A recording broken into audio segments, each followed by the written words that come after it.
good? Welcome back to another edition of Dat Talk Podcast. I go by the name of Bacon. I got my co-host with me. I'm here, man. Mr. Too Many Reasons himself. I didn't wear the wardrobe this week because I'm in my coach mode. I got practice right after this. Yeah. Got practice right after this. How you feel about your team? We soft served right now. Soft serve. Soft butter biscuit soft serve? Butter biscuits, bro. With the extra honey on the side? No extra honey. No extra honey. Just soft enough. Because you got to think about it, right? It's a brand new school, so there is no standard. So these young men, 13, 14-year-old freshmen and a couple of sophomores have to become the standard, because usually if you got a varsity team, you can just walk them over to a varsity practice and be like, this is how it's supposed to look. Right. They don't have a standard because they are. So, it's just a part of the growth process and getting them to understand. Well, they just got to mature. And, as coaches, we just got to look at it. So right now, their youth is soft butter biscuits. Right? Soft butter biscuits. But they're good kids, though. Good kids. Good kids. They work ethic when their own is good. But we got to get them past the soft butter biscuit. I hear that. But you know who do got standards? The United States of America basketball team. They got some gold standards. Shout out to KD being an all-time USA score champ for the men's basketball team, and helping them squeeze out a game against France. It went from 15 to 5 to 2 to 7 to 8. It got a little scary at the end, but they was able to bring it home. And Jason Tatum, he didn't play good throughout the Olympics, but he had a solid game in the gold game, and they was able to win against France and bring another gold home. And how do you feel about Team USA and then Kevin Durant even comments coming at the critics? I was proud of USA. I was proud of them bringing on the gold. They was playing sketchy basketball at first, and they kind of figured out what they need to do. The thing that I'm most happy about them is they took the road less traveled. You got to think about it: Spain, Australia, and then France to go win it all. So you can tell that they was battle tested. They really earned this gold medal. Personally, I'd rather them play Slovenia so I can see them against Luka. But getting the revenge against France was good. They figured out a good brand of basketball to play. KD did what was going to be required when you are the guy. He did what LeBron and Kobe did, and what KD did in 2016, as far as putting the team on his back and leading the way. You feel me? It was just, I don't know if he was just trying to see how he wanted to do it or whatever the case is. But once KD became KD, then you saw the USA team take off. Yeah. So they needed that push from their leader. And, KD is more of a lead by example rather than, he's not a big vocal rah-rah leader type of guy. So, I'm just glad we got the gold. And not only did the men get the gold, the women went out there and did their thing. Yes, they did. Got the gold. And because the women ain't lost since, I think, like 88. They've been on a tear. Hey. It's a tear. It's not even fair. As much as basketball has caught up, not women's. No. Because they not even sweat, bro. No, it's easy. They ran China crazy. Hey, bro, you got to think of look at that, man. China, Diana Taurasi was palming the ball, patting the little girl head or the grown woman head, and looked like they was out there treating them. It was like, bad. Come on, man. And it was bad. I need the world of women's basketball to catch up, because, our women need a challenge, bro. Or we need to start sending a team A, team B or something. I don't know. Yeah, no, I feel it. We just got to understand, like in other countries, women's basketball is not top priority. And so that's one of the things. But it was good to see, Kevin Durant in the USA put it together, man. They really put it together. They came out aggressive. They came out like one thing we saw in that game. It was size and against athleticism and shooting, in my opinion, because they didn't. It was you saw the new basketball versus traditional basketball, in my opinion. Bigs versus positionless basketball, where now really there's no more bigs no more.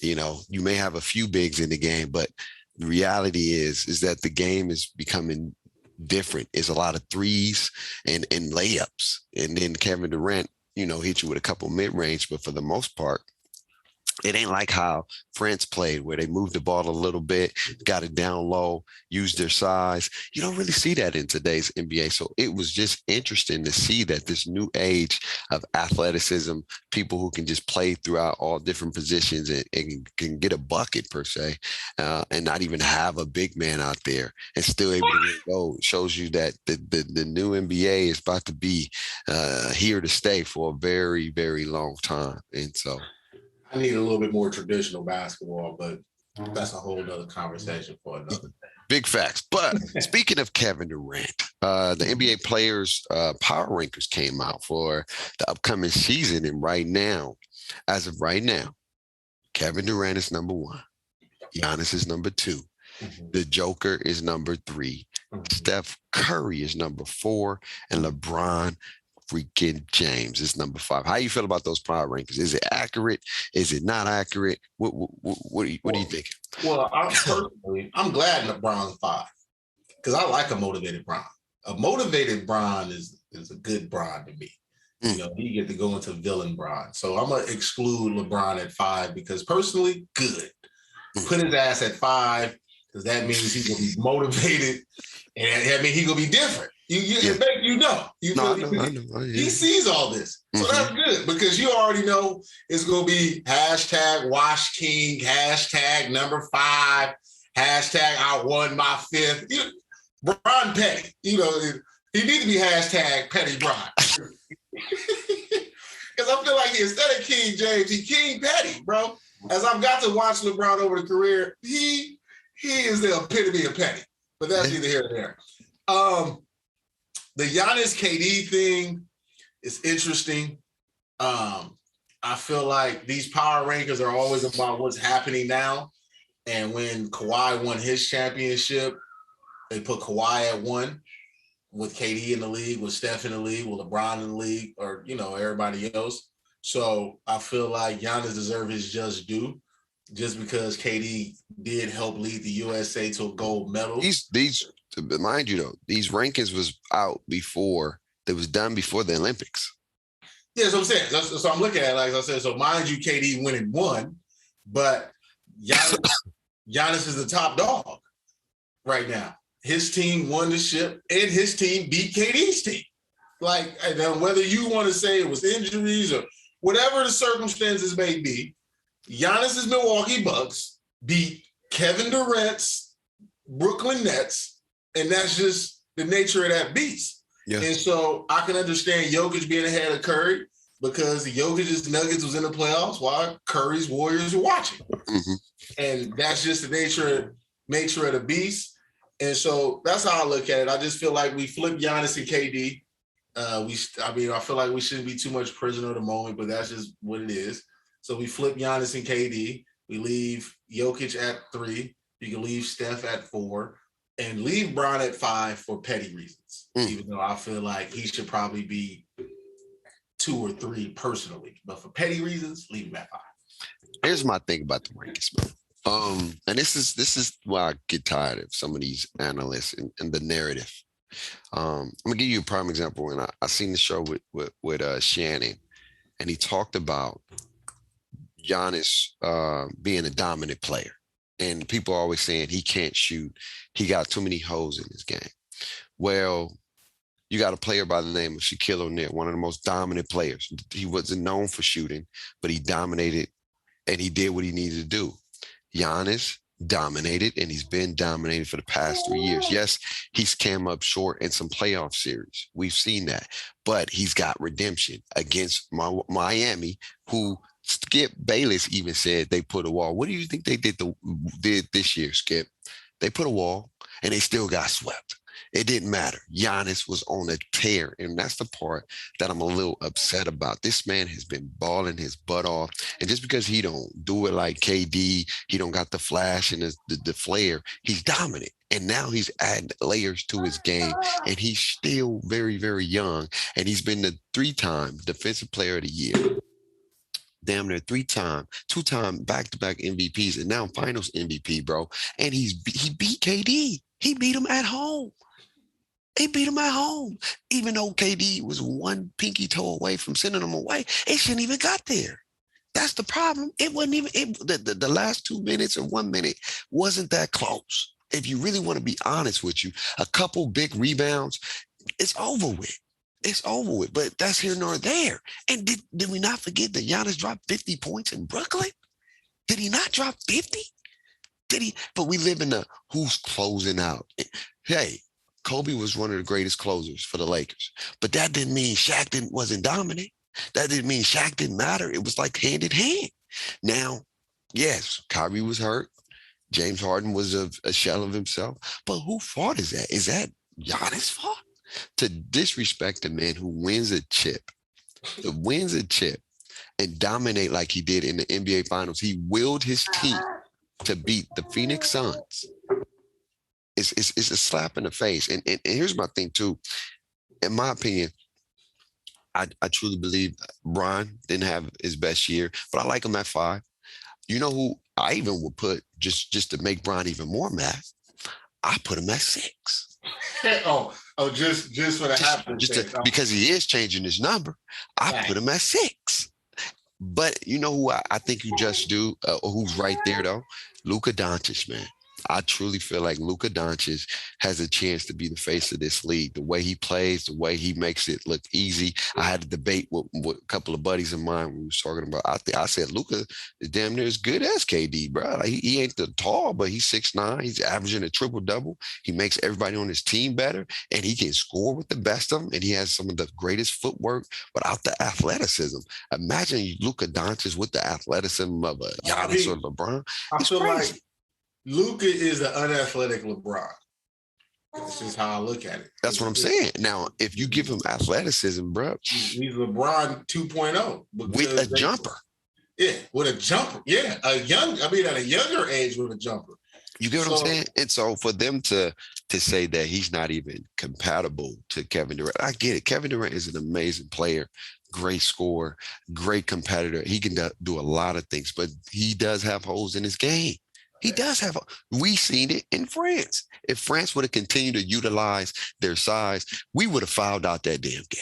I'm gonna call it spade. We would have definitely fouled out, but we played into their hand. Yeah, because even to your point, bro, to agree with you, what happened game 1 against France? KD was in foul trouble, so that's part of the reason why we struggled so much, because he was in foul trouble most of that game 1 against France. And you saw it. And so, I mean, and now that you brought up Luka, because I was, it just died on me. Yeah, I'm going to move LeBron to 6. I'm going to just move him to 6 for my own power rankings for the pettiness. So I'm going to go Giannis, KD, Luka, Jokic, Curry, LeBron. Yeah, I will go. I can rock with that. I can definitely rock with that. I can rock with that. But if we know LeBron is still one of the best to play, but I like a motivated LeBron. I like a LeBron with a chip on his shoulder. I don't like LeBron when he wins, because when he come back, he be just chilling. I like the okay, y'all forgot. I got to make y'all know again. And I love the pettiness, because they petty with LeBron. Every little thing they do, everything that man does is he's always in. Even if LeBron ain't in the finals, they're going to find a damn story about LeBron. That's the crazy thing about it. He ain't got nothing to do with it. He ain't got nothing to do with these stories. It's just, what LeBron doing? We got to get his star about it. Like, we get it at the end of the day. But, hey, you still got to go play those games. But speaking of playing those games, man, these young cats, man, in the summer league, bro, have been hooping. Who's some of the people that's standing out for you?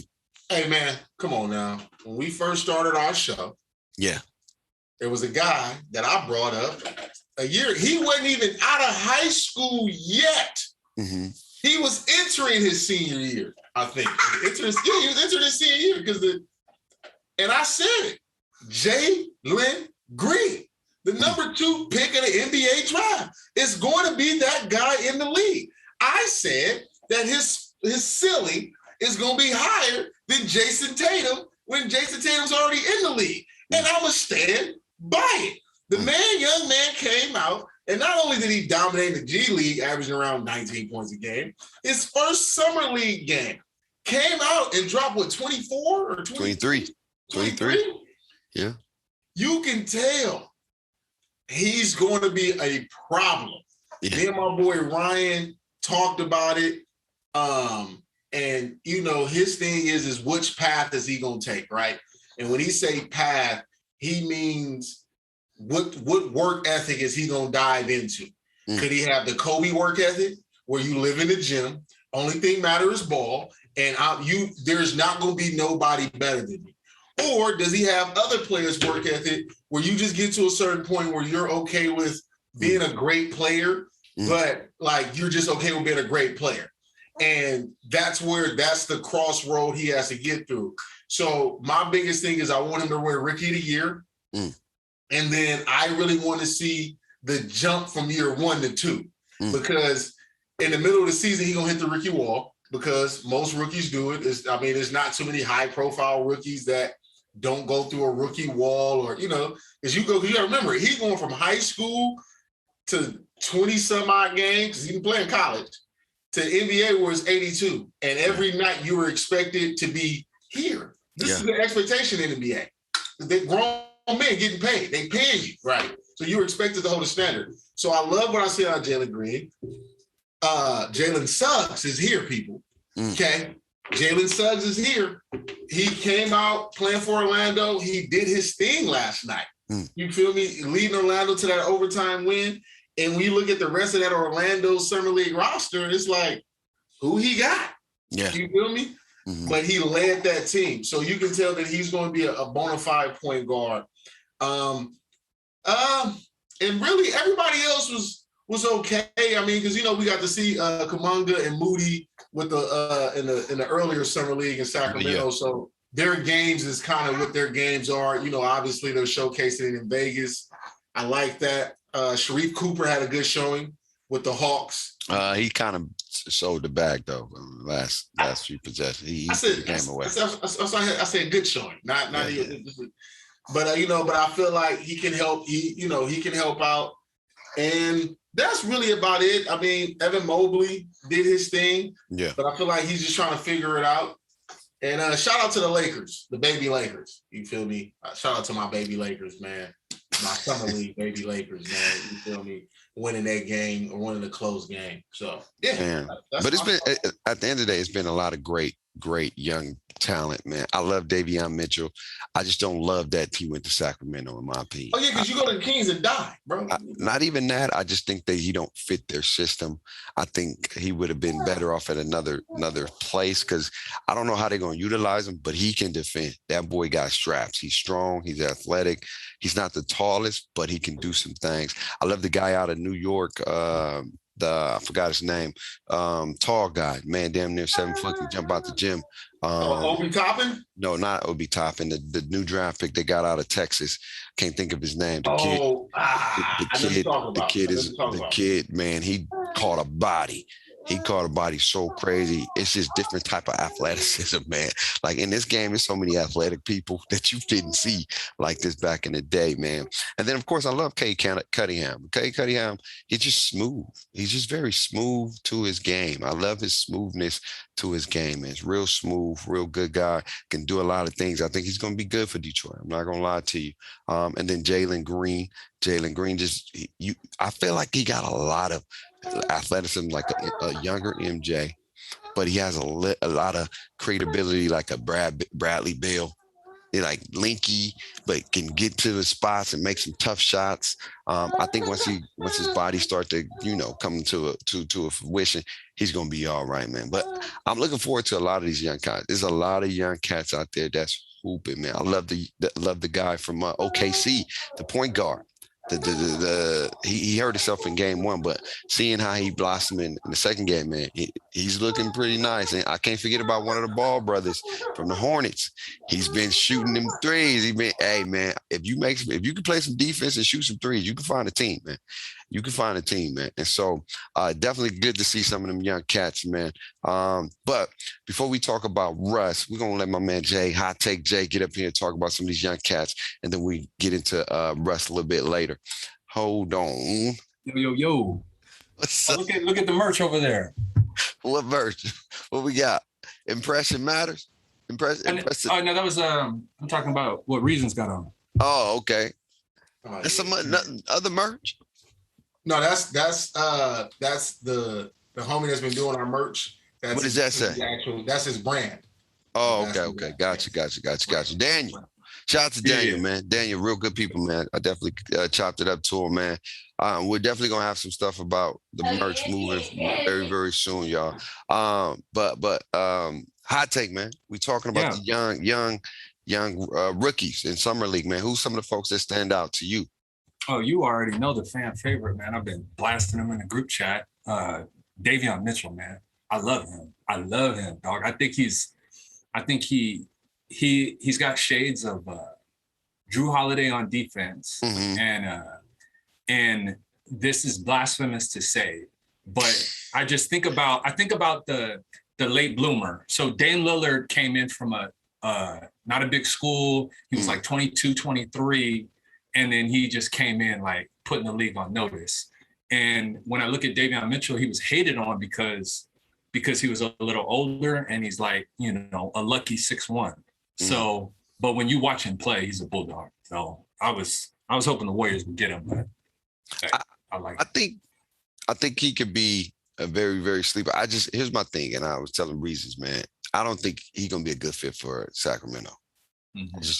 They already got two young guards. They already got their kind of face. So I don't know if he's gonna fit well with their system that he got. He may come off the bench and play defense, but the cream always rises to the top. And, he ain't going to be on the same team as De'Aaron Fox his entire career. So right. So you saying that he's only going to be there for like 4 years, though? Yeah. Well, and if you count the restricted, he's going to be there 7 years. What I'm arguing is that I think Sacramento has a standing offer for Ben Simmons if Dame Lillard don't come through.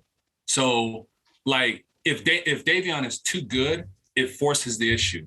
So one of them will be gone. I don't know which one, but one of them will be. You think they would get rid of Fox? I think that I don't think they're looking to. But if both of them are too good, like, what's the answer, man? We've seen this with Dame Lillard and CJ. What's the answer? Let them bang their head up against the wall, both lucky to be 6'3", if that, on a good day? You're right. Jay, let me say this. I don't necessarily disagree, right? But the Kings have to find a way to figure it out. Luke Walton is the problem if we're going to keep it a buck. Yeah. You feel me?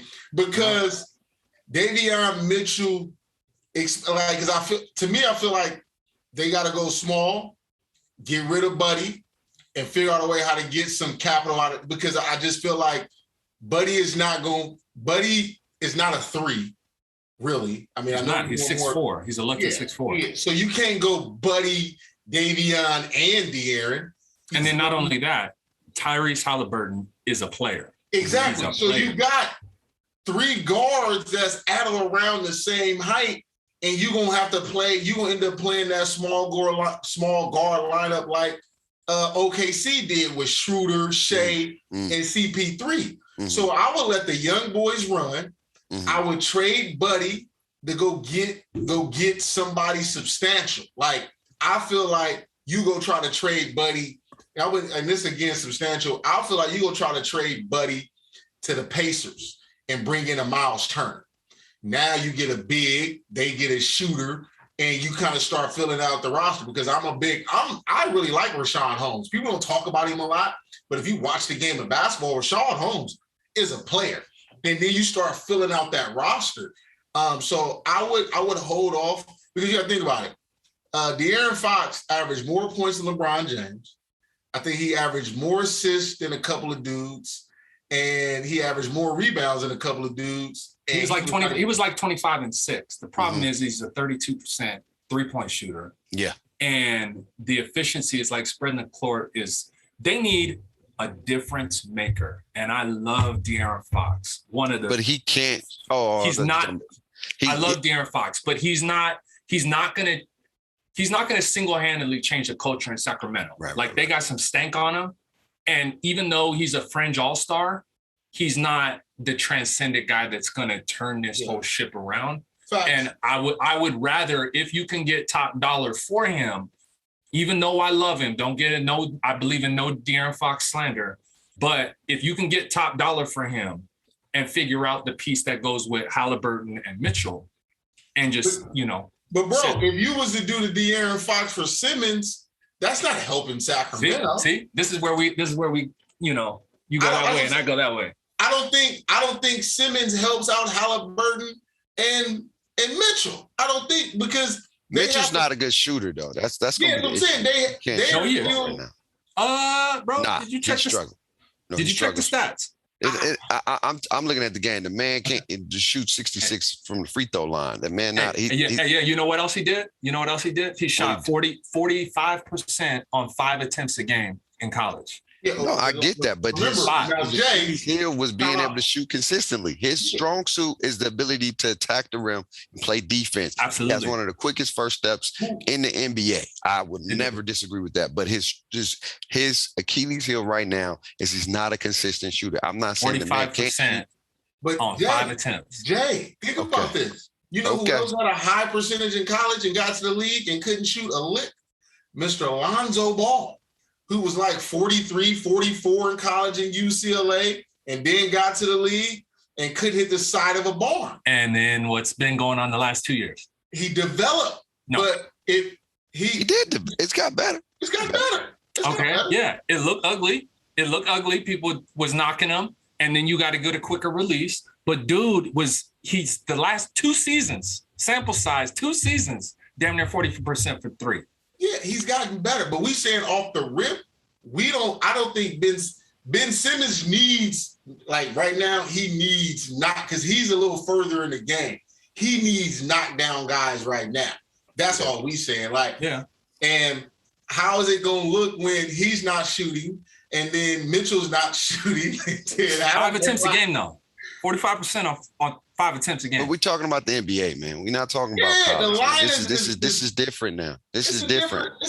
Don't get it twisted. I'm talking about Ben Simmons at center, and I'm talking about them just balls running to the wall, running and gunning. And we're talking about, and what would their expectations be? You're talking about 2 years from Mitchell. They wouldn't even be really actively like contenders for a couple of years if that plan was set in motion. Here's going to be the thing. It's going to be, Shaq is going to have to decide, are they going to go young or they're going to make some pieces and try to be a contender? And that's one of the things they're going to have to figure it out. But I'm not going to deny you and say Donovan Mitchell is not a dog. He is a dog. I love what he do. Yeah. I just don't like the fit for Sacramento. I think he would have been somewhere better off served somewhere else. Too many times. They picked him number 9. And too many times you look back at a draft and you look at from 9 to 20, who else could they have drafted? And you're like, well, if Davion is a player, then De'Aaron Fox can't stop you, because 3 years later, when you look at that draft and you look at picks 9 through 20, there's only 3 of them that are going to be bangers out of that 20. So I'm not going to knock them, Hey. No, I feel it. I take the talent and figure it out later. But you know who's playing tonight, though?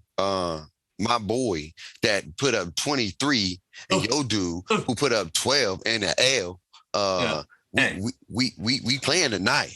I know this is summer league, but do you want to put a little friendly little push-up? I'm gonna put some push-ups on there for you. I'll put 20 push-ups on there for you if you want to. We could do that. Just a little push-up on points. My player will have more points than your player. Oh, so we get them push-ups live? We get them push-ups live? We get them live. Oh, okay. I like that. We get them live on the show. I like that. Oh, listen. So you taking that? Oh, Are you gonna be soft butter biscuits? No, I'll take it. I'll take it. I'll take that. I'll take that. So Cade outscores Jalen Green tonight. Oh, light skin coalition. But okay, so here's my only question, because I'll take it anyway off the top. But let me ask you this: What if Jalen Green scores 25 and Cade scores 22, but he gets the win and got like 10 assists? You know, like that's, you know. We got to look. I feel like we compared the totality of the stats. Okay.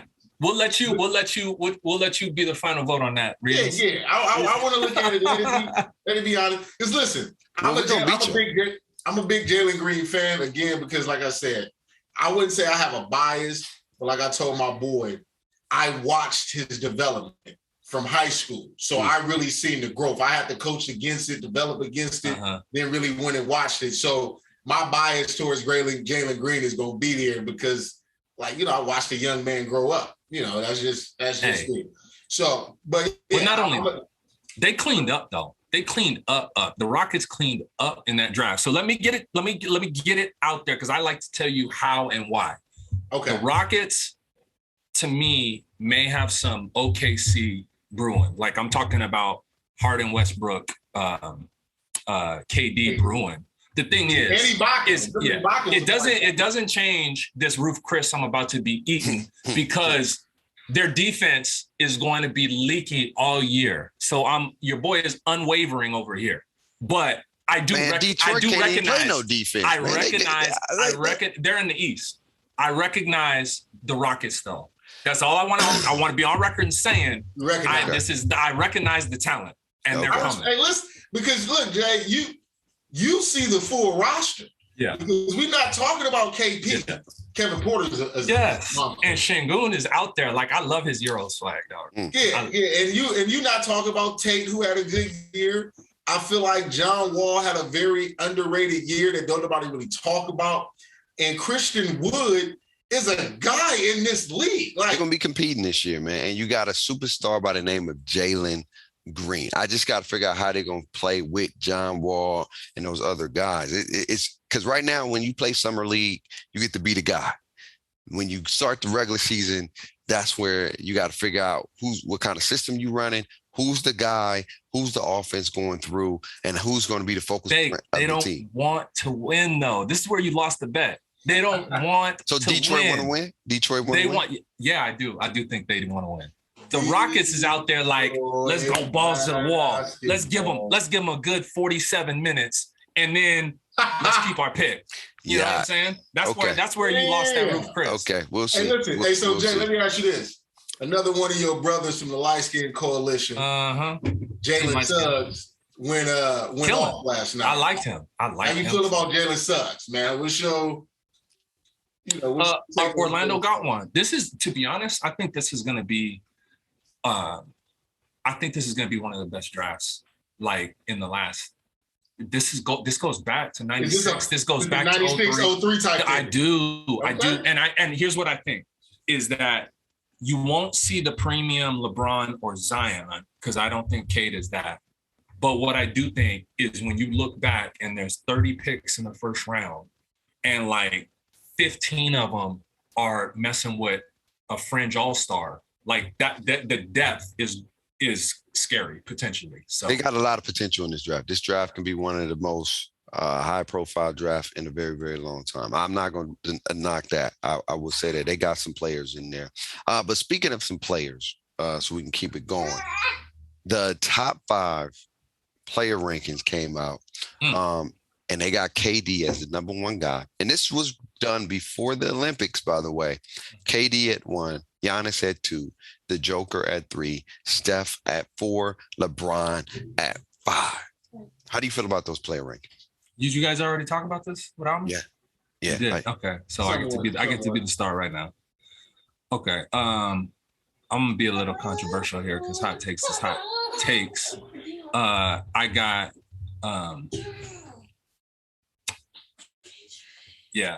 Freak, number 1.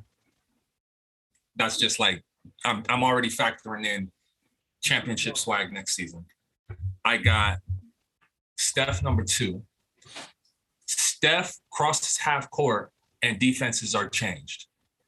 So whether you want to quantify that or not, if I'm picking a team, I'm impartial. Steph crosses half court, that gravity, that's number 2 in the power rankings. Third, I got KD. No explanation needed. Fourth, I got Luka. No explanation needed. And then the fifth is really a toss-up, man. It's a toss-up because I don't think LeBron is Superman. So you get this messy tier of LeBron, Jokic. I'd even slide Trae Young in there for the same reasons as I would argue up Steph. Bro, you can't quantify what these dudes do. The whole deal. See, you guys clowning. You guys want to, hey man, all we doing is listening. With it. That's cool, bro. Said power rankings, and actually, Jokic is in there. He's a strong consideration, and Embiid is in there too. Strong consideration for number 5. But again, okay, listen. Yeah, please go ahead. We not talking about. No, I'm gonna let you finish. We not here. Everybody get a list. Yeah, Everybody get a list. We not here on the show to talk about fringes and contention. No. Who the hell is your number 5, Jay? Who's 5? Say it. Push come to shove, I'll say Embiid. So push come to shove, I'll say Embiid. Let me reiterate this for the fans out there in the world. Giannis, Steph, KD, Luka, Embiid. Yep. That's interesting. That's interesting. Hey, Bron gets that honorable mention. No, and that's cool. And we love that. We love when people give LeBron the honorable mentions, man, because then he shows you why he's so great. Again, time and time again, every time LeBron plays his best is when everybody is against him. And now, yet again, they're calling him old, wash king, yet again. And this is a great opportunity for Bron to put the word on notice. But here's my thing. I get that you're a Warriors fan. So I understand where that number 2 can be a slight bias. But I do agree with Giannis being the number 1 player in the NBA right now. And here's my thing, too. And I always tell Reason this. We live in a world where we look at players being like having holes in his game because they don't do it like a Kevin Durant or a Jordan or a Kobe, but they're dominant like Shaquille O'Neal. You can't match dominance. Giannis has been dominant for the last 3 years. And we know every series, there's a superstar that's come up short. Jordan did it, KD, LeBron, Kobe. It happens to the best of us. It happened to Giannis a few years back to back. But this year alone, he was on a tear. And not only did he been on a tear and beat the teams that beat him, he outperformed KD in the freaking game 7. He had 50 piece and he sent them home. Again, Shaq wasn't a closer, but Shaq was still dominant. So why is it okay for us to say Shaq is one of the best bigs, the best players, woo, woo, woo. But then we go and say, well, Giannis got holes in his game. We don't say Shaq got holes in his game. We just call him a dominant big. But Giannis, he got holes in his game. He can't shoot the ball very well. He don't know how to dribble. And that's the issue that I have with the whole ranking system. I still think KD is damn near one of the best players to play the game, but I'm not putting him at number 1. I don't care if he can. He has holes in his game too on the defensive end. He's got defensive deficiency. How many defensive players of a year did Kevin Durant get? Teams. So, babe, your point about Shaq is my point that, I don't want to bring Kobe into this, but I have this argument with people when it comes to Kobe because it's just like Shaq's dominance is very apparent. But like you said, Kobe was the one who was really sealing the deal in a lot of these games because Shaq can't shoot free throws and you ain't gonna just go down the court every time just give it to Shaq. You feel me? So your comparison to Shaq and Giannis, I just feel like Middleton is really not a Kobe. Right. Per se. So yeah, and Jay, to your list. It's a cute list. It is cute. Yeah, I'm gonna call it cute. Yeah. Soft butter biscuit, cute. Very cute. With the honey on the side, cute. Yeah, you feel me? It's one of those. It's that cute when a man decide he want to put on pink and step out. Like, ooh, that's okay. I see you. You feel me? That's the kind of cute you got on your list. is, my list is Giannis at 1, KD at 2. I had Jokic at 3. No, I had Luka at 3. Yeah, Jokic at 4 and Steph at 5.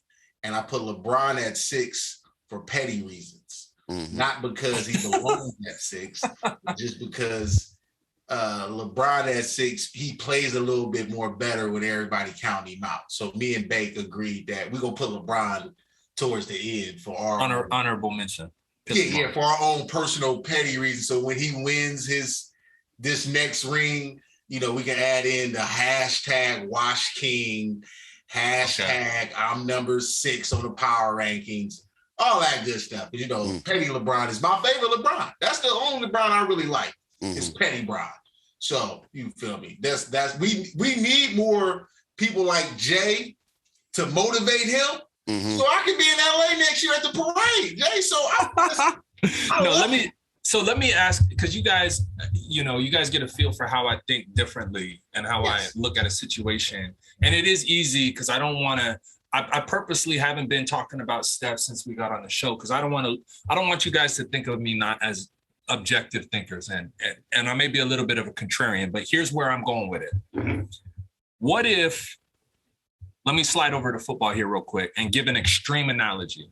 If a team, let's say the Titans got in the playoffs and they play some team in the AFC and the team completely leaves their draws all the way open in the secondary because they're like Derrick Henry, and Derrick Henry runs 40 times for 60 yards, but then every single time Tannehill's just chucking bombs and the Titans win because the defense completely sold out.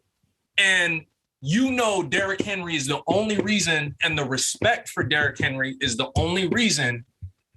So you can poo-poo on his 60 yards all you want, his 40 carries for 60 yards, but the draws was left open because of the attention that Derrick Henry got. So Jay, he's the MVP, whether his stats say it or not. So Jay, I'm a raise your comparison. So basically, how Tennessee beat Baltimore in the playoffs a couple of years ago, because Tannehill went over the top on Baltimore a few times, but like you said, the real MVP here, whether he had 200 yards or 60, is Derrick Henry. Because of the respect and the commitment that the defense had to give him just to keep him under wraps. So let me ask you this, Jay. Let me ask him this, Meg, before you ask him. But Jay, isn't that every transcendent player on every team? So you say right now, currently, LeBron don't draw the same attention that Steph Curry draw right now? That's what are you openly saying that when LeBron James steps on a basketball court, teams are not trying to figure out how to make sure they neutralize LeBron? It may not be the same strategy you neutralize Steph. It's not the same, but I'm saying that it's not even a comparison to the amount of resources and attention. And I'll go even a step further.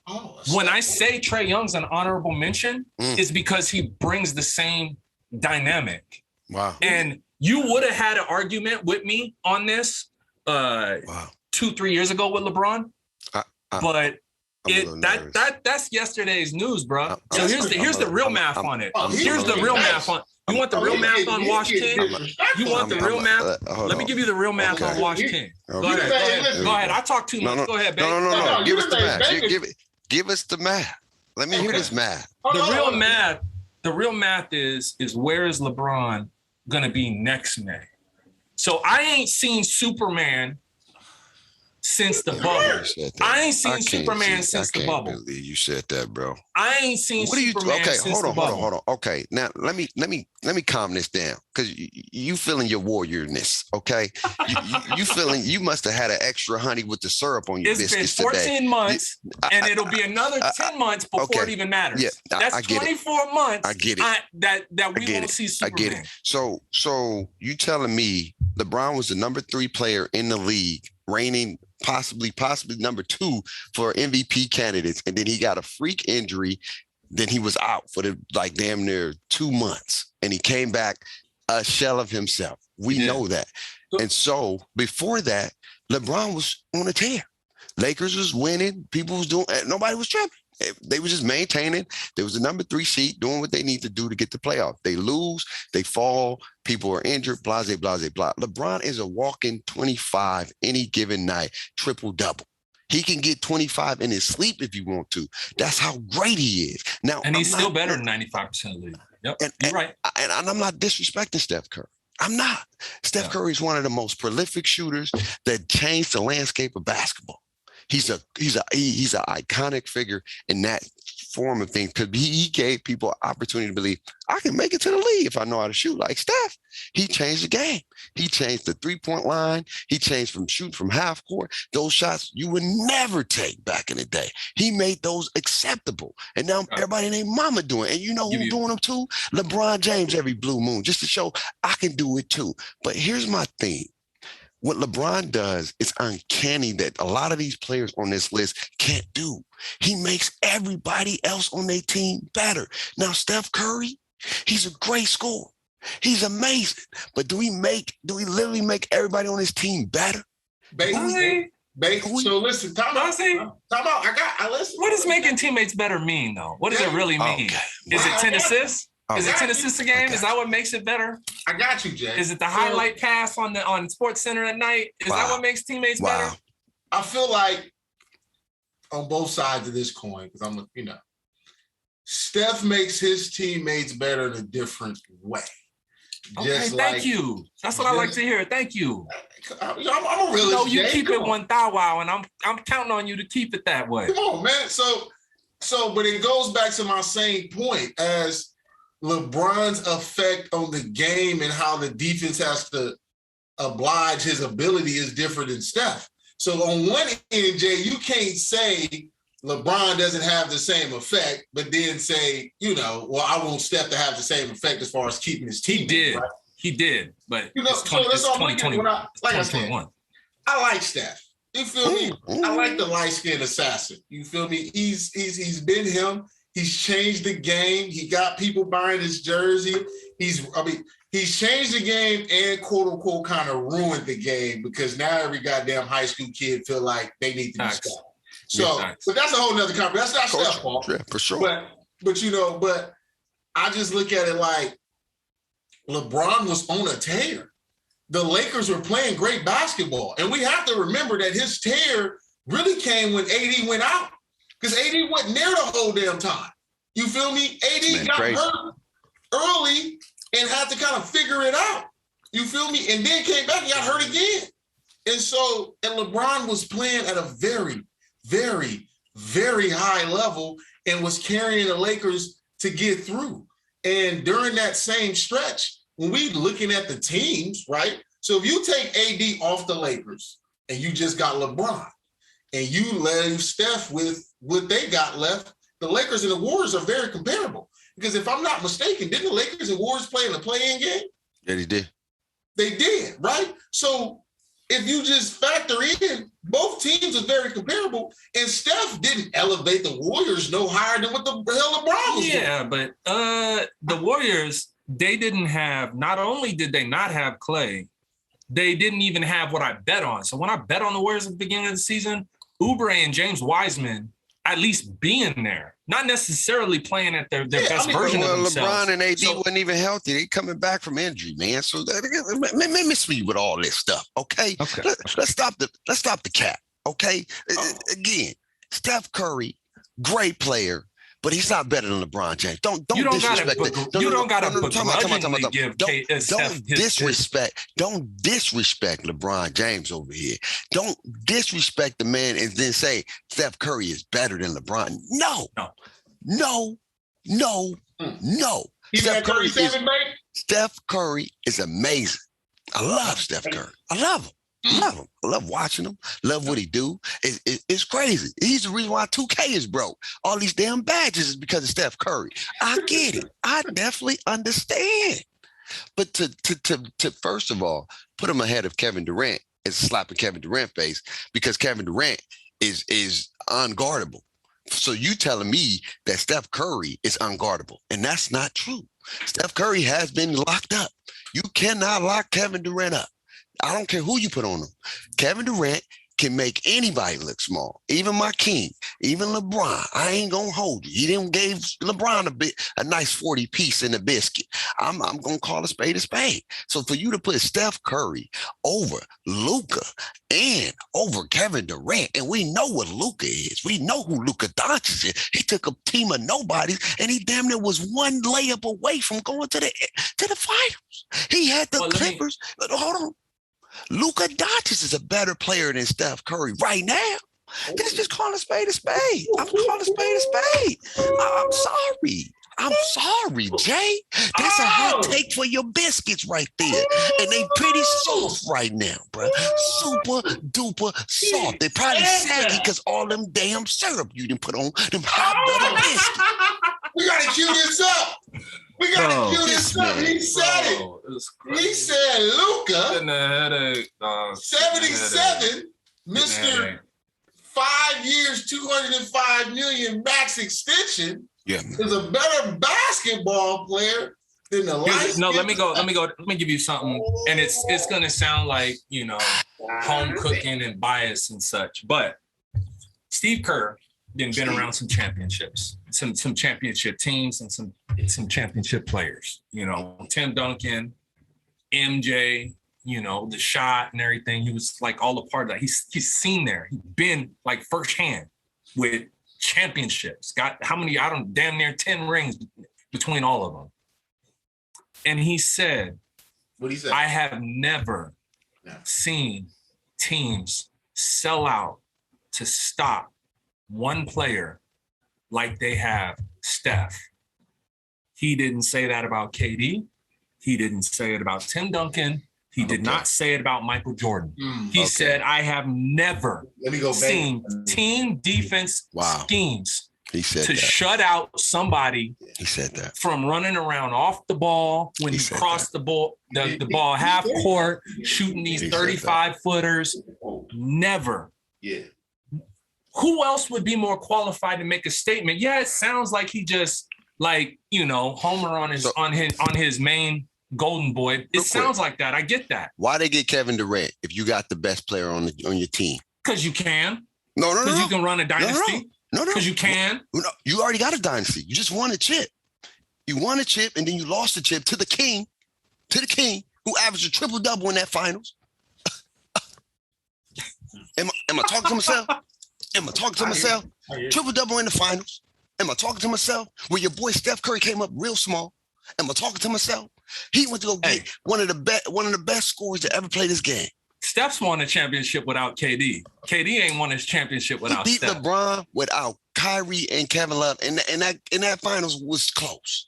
Come on.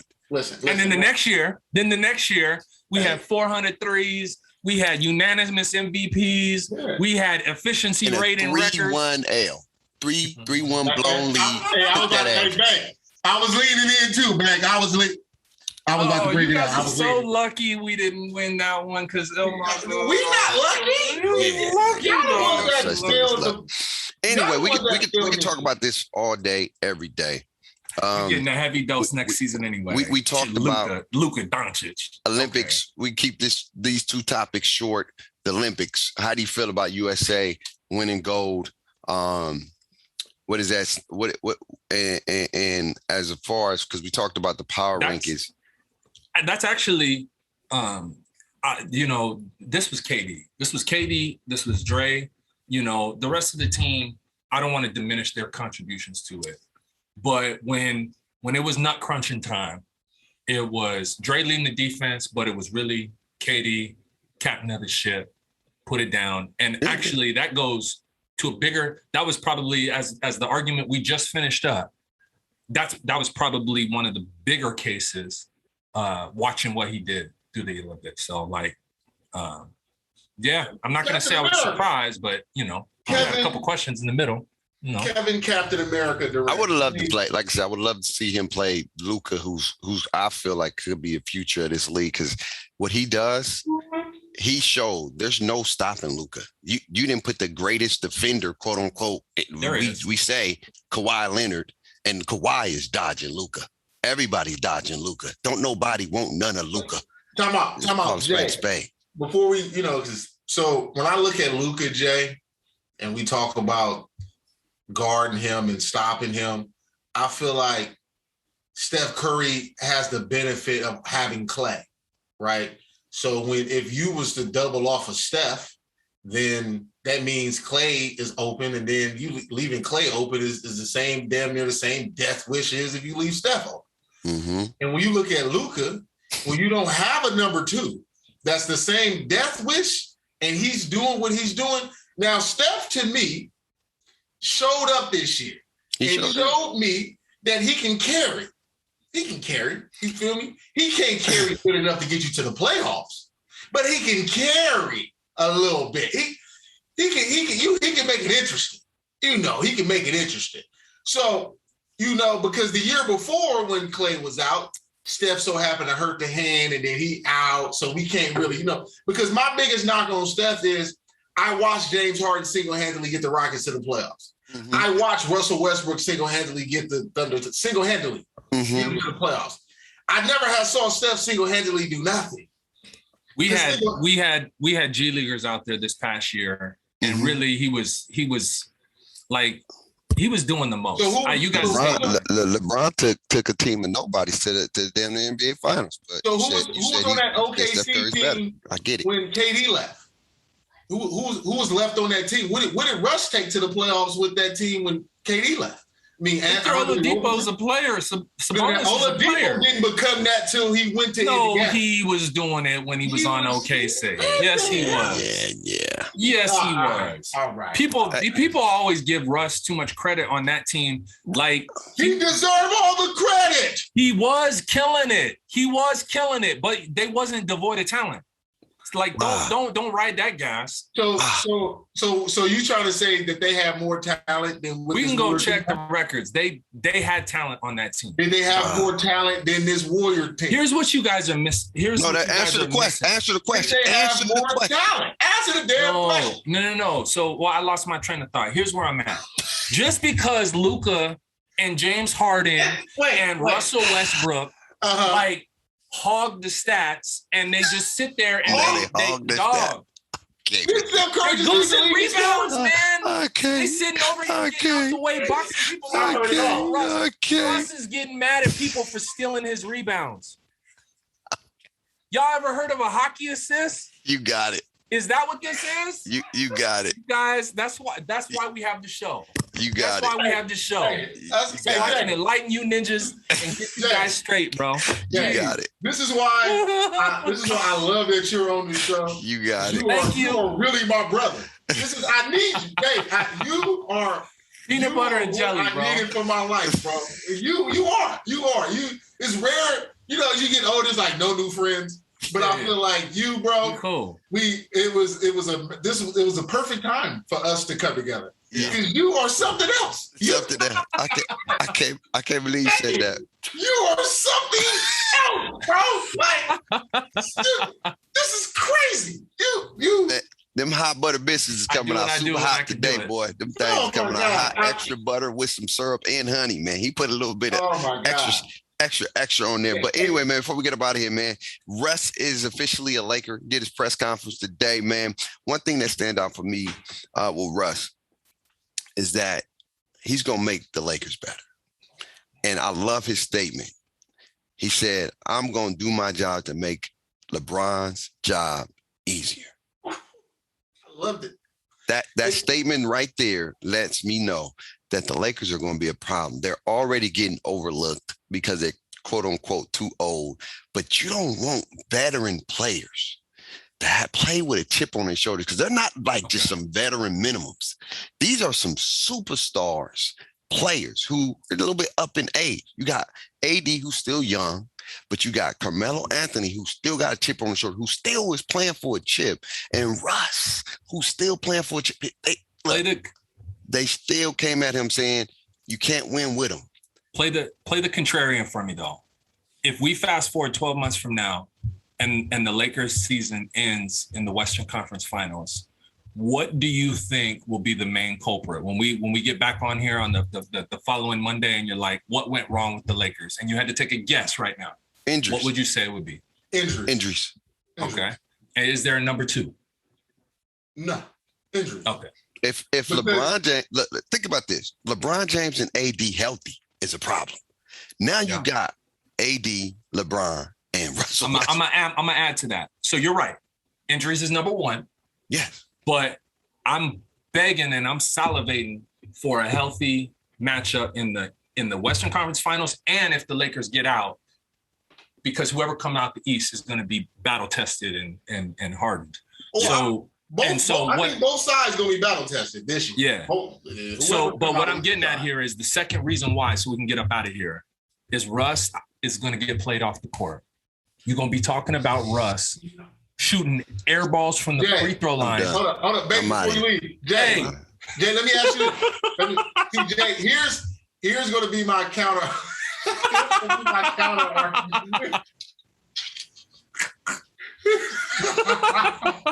done made my man leave.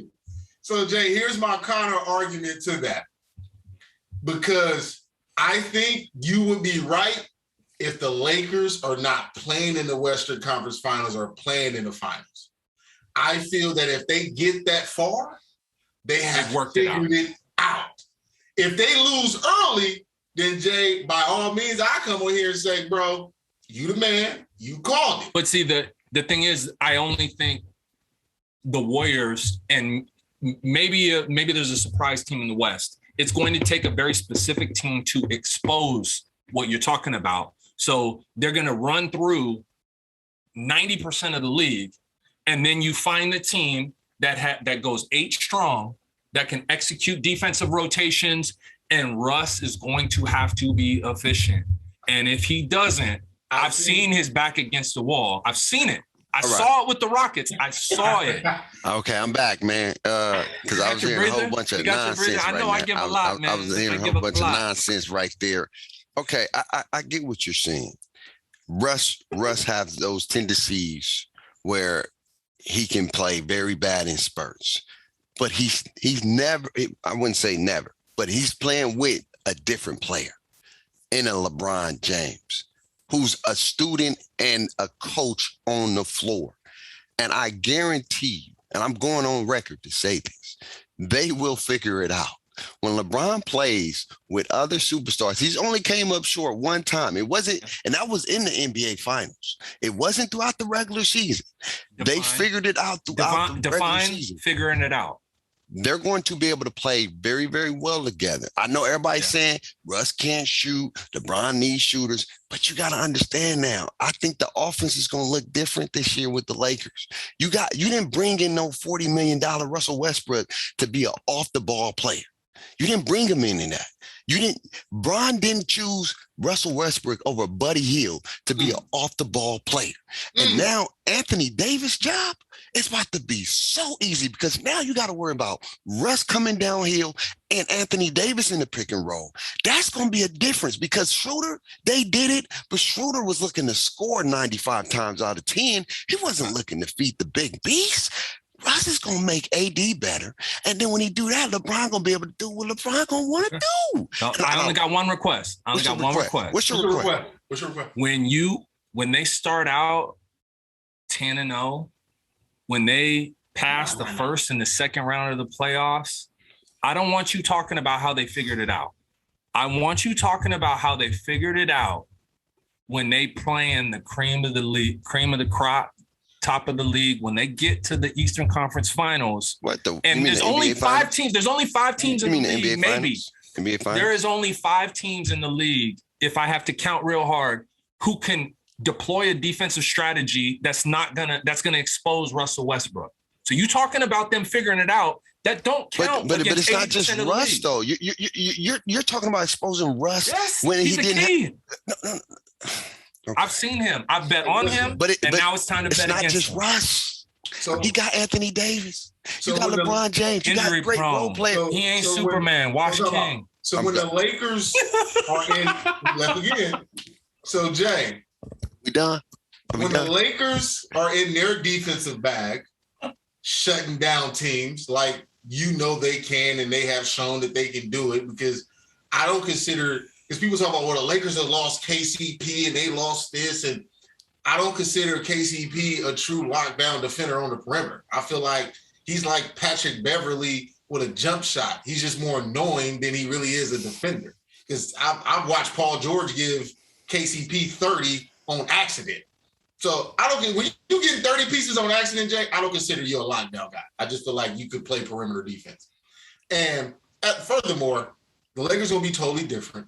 And Jay, I just want you to remember how, I wouldn't say disrespectful you are to the age of nutrition, but I want you to remember this. If me, you, and Bate was to ever go hoop together and we walk into the court against some young guns, I don't want you to sit here and want them young guns to show you the respect, okay?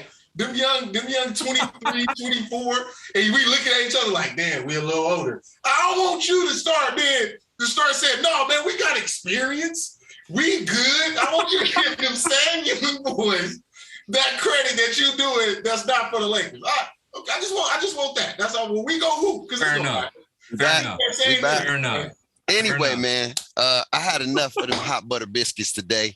I'm ready to call it a day. Final words before we get up out of here, man. Y'all about to. I'm giving it enough. hey, man, I just love to see Jay in these random takes. They're not even hot no more. We don't call them random. You feel me? They microwavable takes, oven takes.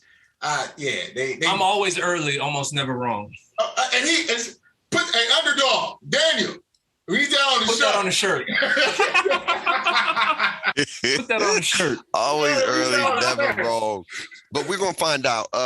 When y'all come back on Thursday, we're gonna show y'all how wrong he is when he hitting them 25 push-ups live on the show. And I can't wait to see, because he's gonna be like, well, you know,